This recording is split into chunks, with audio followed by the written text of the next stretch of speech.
Welcome to all.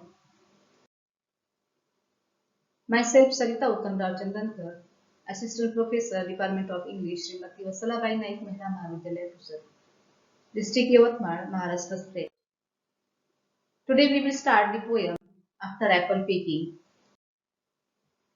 Introduction to the poet. After Apple Picking it is written by Robert Frost. Robert Frost was born on March 26, 1874, raised in San Francisco, California. His mother was Scottish and his father came from the lineage of Frost of Treverton, England, who had travelled all the way to New Hampshire in early 1634. His father was an editor of San Francisco Evening Bulletin. Hampshire was the first of Robert Frost's books to have both a trade and limited editions. It consisted of 350 numbered copies signed by the poet. Frost's world-famous poem Stopping by Woods on a Snowy Evening, published in 7 March 1923.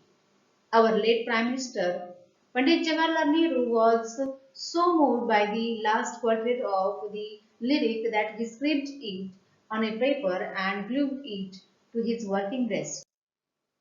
I would like to mention that last quatrain of the poem, last stanza of the poem, Stopping by Woods on a Snowy Evening. The woods are lovely, dark and deep, but I have promises to keep. The woods are lovely and dark and deep, but I have promises to keep, and miles to go before I sleep, and miles to go before I sleep. That was the world famous stanza by Robert Frost.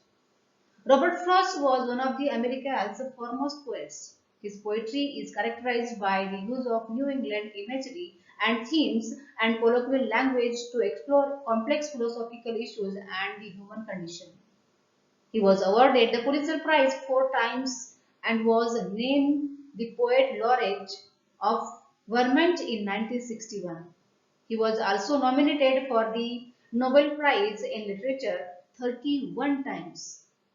Frost's poems are much beloved and studied all over the world today, and his work has contributed the development of a uniquely American idiom in literature.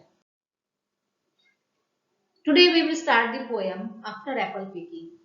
After Apple Picking is a typical example of Frost's poetry. He describes his feelings and state of mind during the annual harvest of apples, a uniquely New England activity. It is basically a pastoral poem and it appeared in Frost's volume of poems called North of Boston. The poem vividly represents an experience in simple, casual yet exact way. The lines have enchantment of a lingering dream. So let us see the poem.